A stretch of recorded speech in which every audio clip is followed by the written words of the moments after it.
Hello, thanks for joining me. I'm going to be reading a story called The Hippo-NOT-amus by Tony and Jan Payne, illustrated by Guy Parker-Rees. The Hippo-NOT-amus. Portly was a very young hippopotamus. He didn't ask to be a hippopotamus. He was just born that way, and he wasn't sure he wanted to be one forever. Hippos stood up to their eyes in water all day. They ate boring old grass all day. What sort of a life was that? One day, Portly said to his mom and dad, "I've been a hippo for long enough, and now I want to be something else." "Impossible," said his dad, shaking his head.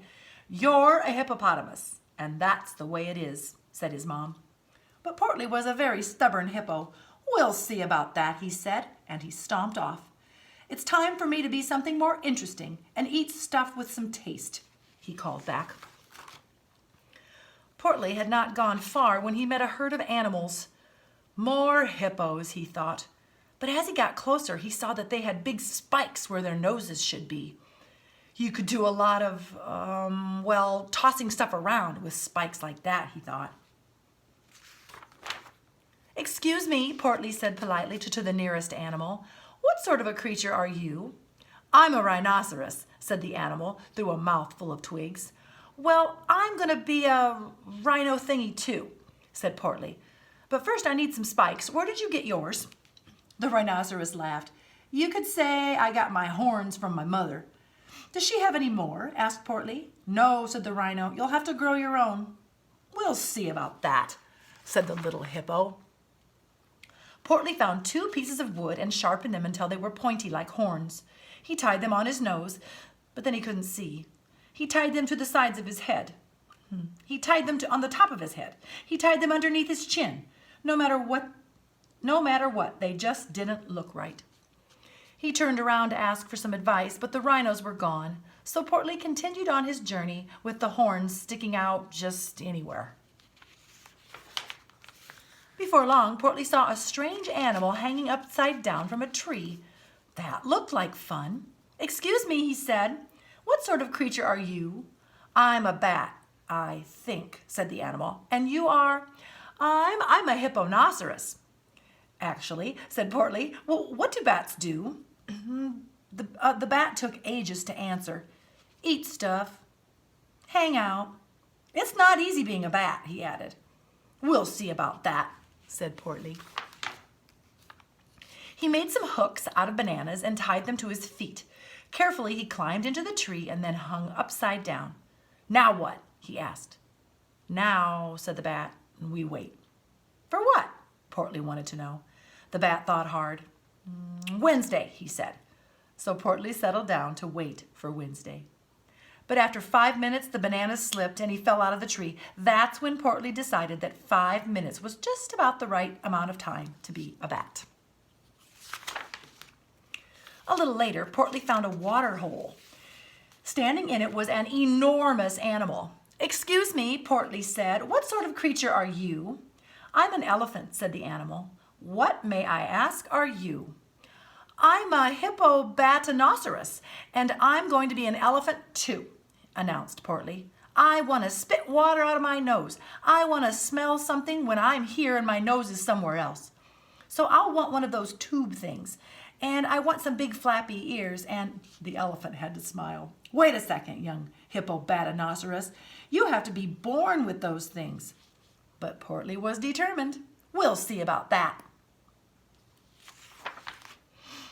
Portly made big ears from 2 large leaves, and then he made a trunk out of a vine. But what could he do with it? He wanted to trumpet tunes and pluck leaves and spit with it, but he couldn't. So Portly decided to find something else he could be.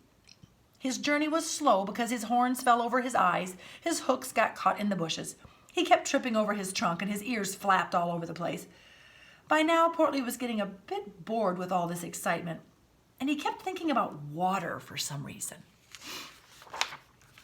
Portly had not gone far when he met some new animals.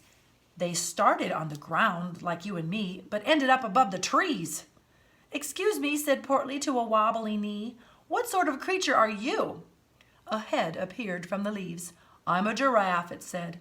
"What do giraffes do?" called the little hippo. "Eat leaves mainly," said the giraffe. "Can a hippo-ella-bat-a-noceros eat leaves?" Portly inquired. "I should think a hippo-ella-bat-a-noceros could eat anything," replied the giraffe. "Then I'll be a giraffe," said Portly. "But it takes years to grow all the way up here," exclaimed the giraffe. "We'll see about that," said Portly. Portly made 2 tall stilts out of branches and strapped them to his legs. But it was hard being up so high. "Easy. Whoops. Uh-oh. Help!" Portly was now as hot and as hungry as a hippo could be. "I know just what I need," he thought, and Portly started out on the long trail that led back to the river. Portly's mom and dad were standing up to their eyes in water when they saw their son. "Excuse me," said Mom, knowing who it was but not letting on.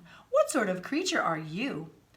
"I'm a hippo-ger-ella-bat-a-noceros," Portly said proudly. "Well, are you hungry?" asked his mom kindly. "I'm afraid we only have boring old grass for supper. Do hippo-ger-ella-bat-a-noceroses eat boring old grass?"